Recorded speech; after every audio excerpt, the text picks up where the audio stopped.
नमस्कार दोस्तों, हमारा चैनल देख रहे सभी दर्शकों का स्वागत है।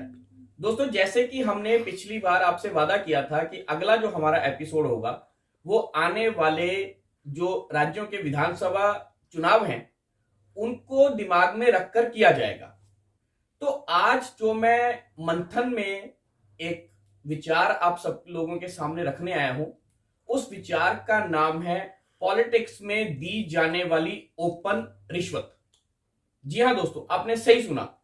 मैं बात कर रहा हूं आजकल नेताओं द्वारा दी जाने वाली खुली तौर पे पब्लिक को रिश्वत, जो पिछले कई सालों से चुनावों में एक अहम भूमिका निभाती आ रही है। इस शरेआम हो रही रिश्वत के कारण ही वोटर्स को प्रभावित किया जाता है और उनसे वोट मांगे जाते हैं।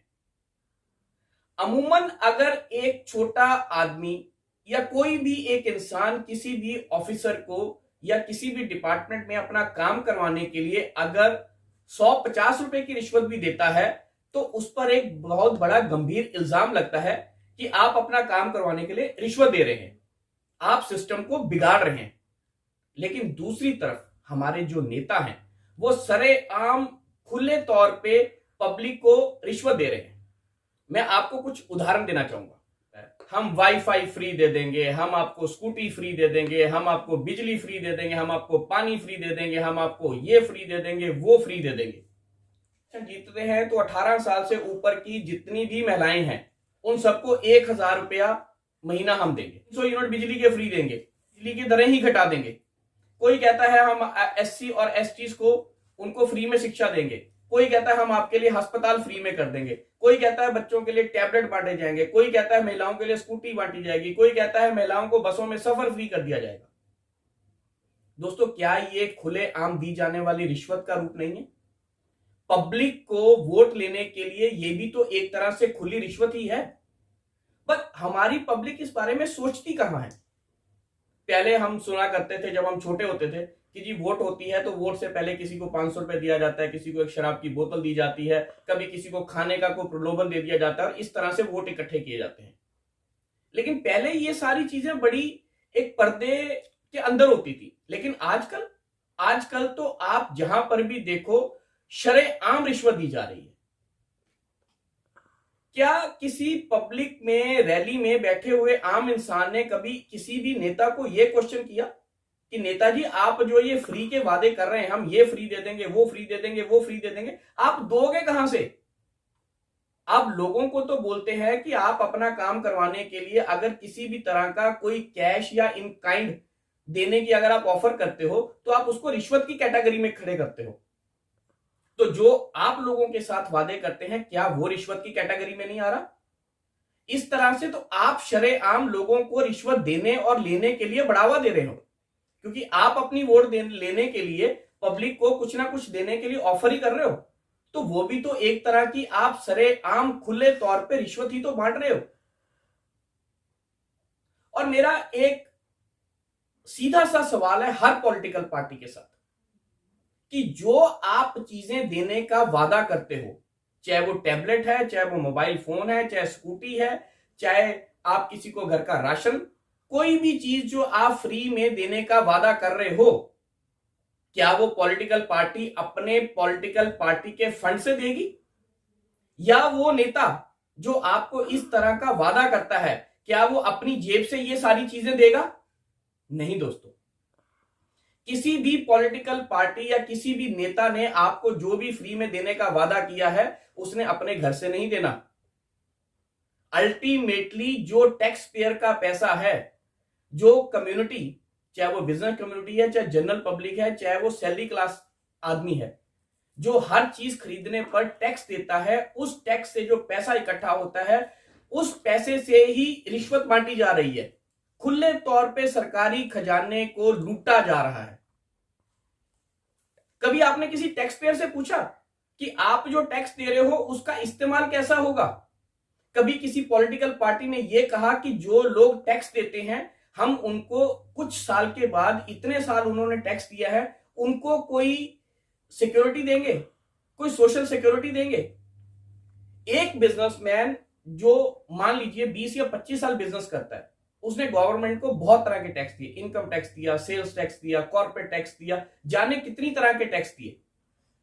15 या 20 साल के बाद उसने जितना टोटल गवर्नमेंट को रेवेन्यू दिया, कभी किसी गवर्नमेंट ने यह सोचा कि इस इंसान ने इतने साल गवर्नमेंट के रेवेन्यू में कंट्रीब्यूट किया है, उस सारे को कैलकुलेशन करके एक फॉर्मूला बनाया जाए कि कुछ एक सालों के बाद उस इंडस्ट्रीज को या उस बिजनेसमैन को या किसी भी उस टैक्स पेयर को जिसने टैक्स पे किया है, उसको उसमें से कुछ पैसा पोर्शन एक पेंशन के रूप में दिया जाएगा जब वो कमाने के लायक नहीं रहेगा। ऐसा किसी ने कभी नहीं सोचा। हमारा तो सिर्फ ध्यान है कि पब्लिक की जेब में से किस तरह से पैसा निकाला जाए और किस तरह से उस पैसे को इकट्ठा करके इलेक्शन के टाइम पे फ्री की स्कीमों का नाम देकर उसको लुटा दिया जाए। दोस्तों, मुझे एक बड़ी कहानी याद आती है। बचपन में हमने कहानी सुनी थी कि एक बार एक जगह एक भेड़ों का सम्मेलन करवाया गया और उन सब भेड़ों को बोला गया कि इस बार सर्दी में आप सबके लिए शॉलें दी जाएंगी ताकि आपको खुले में रहने से ठंड ना लगे। सारी भेड़ों ने बड़ा खुश होकर ताली बजाई, जैसे हम लोग भी नेताओं के फ्री के वादे, चुनावी वादे सुनकर तालियां बजाते हैं। उसमें से एक समझदार भेड़ थी, उसने उठकर एक क्वेश्चन किया कि आप जो शॉल बनाएंगे उसके लिए ऊन कहां से लाएंगे। एकदम से यह बात सुनने के बाद उस पूरी महफिल में सन्नाटा छा गया। सबने यह सोचा कि बात तो सही है, अगर शॉल बननी है तो उसके लिए ऊन चाहिए, और ऊन कहां से आएगी, वो तो भेड़ों की खाल को नोचकर ही बनाई जाएगी। तो दोस्तों, जो भी इलेक्शन के टाइम पे फ्री के वादे किए जा रहे हैं, जो आपको खुली रिश्वत दी जा रही है, ये किसी भी नेता ने या पॉलिटिकल पार्टी ने अपने घर से नहीं देनी। ये आप ही की चमड़ी नोचकर आपके ऊपर ही टैक्स बढ़ाकर आपको ही चूस कर आपका पैसा आपको वापस कर रहे हैं। आप फ्री की वादे क्यों करते हो?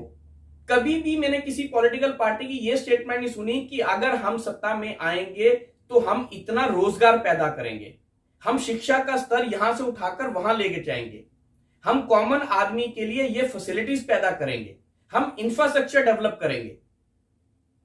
क्योंकि उन सब चीजों से किसी को कोई मतलब नहीं है।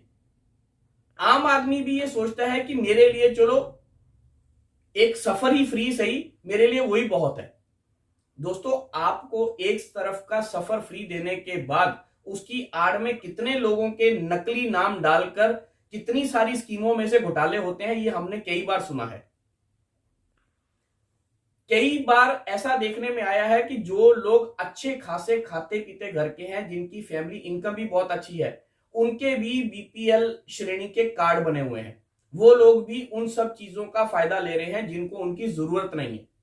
और हमने आम ये देखा है कि जिन लोगों के लिए स्कीम बनाई जाती है उन तक तो स्कीम पहुंच ही नहीं पाती, उससे पहले ही सिस्टम में बैठे हुए ऑफिसर्स, माफ कीजिएगा मैं बड़ी कड़वी बात बोल रहा हूं, लेकिन ये सच्ची बात है कि जब एक स्कीम बनती है, उस स्कीम को जब असल जो उसका उपभोक्ता है उस तक पहुंचना होता है, तो उसमें जो पूरा का पूरा सिस्टम होता है, जो चैनल होता है, चाहे वो नेताजी हो, उसके बाद नेताजी के आगे जो चेले चामटे होते हैं, जो ऑफिसर होते हैं, नीचे जो पूरा कैडर होता है, वो स्कीम वहां से पहुंचते पहुंचते बीच में रास्ते से ही गायब हो जाती है।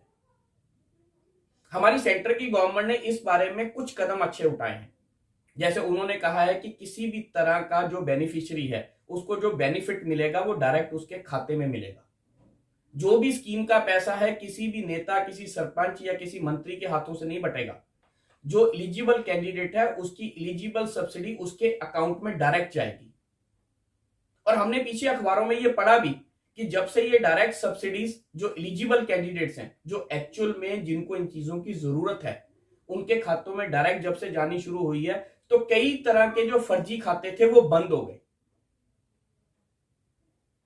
तो दोस्तों, आज का मंथन का विचार मैं आप लोगों के सामने यही छोड़कर जा रहा हूं कि जो ये इलेक्शंस में ओपन रिश्वत आपको दी जाती है, क्या आप उस रिश्वत को स्वीकार करेंगे, या आने वाले समय में जब कोई भी नेता आपसे इस तरह का वादा करता है तो आप उनसे ये प्रश्न करेंगे कि नेताजी ये बताइए, ये फ्री की चीजें देने के लिए आपके पास बजट कहां है, और अगर ये आप कोई चीज फ्री देना चाहते हो तो क्या आप अपने पॉलिटिकल फंड से दोगे या टैक्स पेयर की टैक्स दी हुई जो राशि है उसमें से दोगे?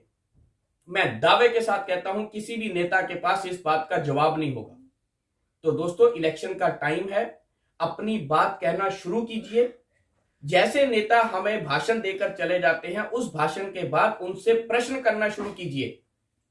और मैं आपको यकीन दिलाता हूं, जिस दिन आपने पॉलिटिकल पार्टीज को पलटकर उनके चुनावी वादों के अगेंस्ट में क्वेश्चन करना शुरू कर दिया कि जो ये चीजें आप दिखा रहे हैं ये आएंगी कहां से, आप यकीन मानिए उस दिन के बाद ये खोखले वादे होने बंद हो जाएंगे और हमारे समाज में जो नेताओं के द्वारा खुली रिश्वत दिए जाने का जो चलन शुरू किया गया है वो कहीं ना कहीं उस पर लगाम लगनी शुरू हो जाएगी। मैं उम्मीद करता हूं कि इस एपिसोड में मैंने बातें कुछ बहुत कड़वी बोली हैं, लेकिन दोस्तों वो सच्ची हैं। अगर आप उस पर थोड़ा सा मंथन करेंगे, विचार करेंगे और लोगों के साथ इन सब बातों पे संवाद करेंगे तो शायद आने वाले टाइम में जो इलेक्शंस होंगे वो साफ सुथरे होंगे और हमें एक अच्छी छवि के नेता मिलेंगे और हम जो पैसा टैक्स के रूप में देते हैं उसका दुरुपयोग बंद होगा। हमें इस एपिसोड पर आपके कमेंट्स का इंतजार रहेगा और हम उम्मीद करते हैं कि आप अपनी प्रतिक्रिया देकर हमारा हौसला बढ़ाएंगे ताकि हम इस तरह के और मुद्दे आपके सामने उठाते रहें और इस पॉलिटिकल जो सर्कस शुरू हो गई है उसमें कहीं ना कहीं थोड़ा सा जन जागरण का काम अपने हिस्से का कर सके। मिलते हैं अगली बार किसी और मुद्दे पर, किसी और विषय पे। तब तक के लिए नमस्कार दोस्तों।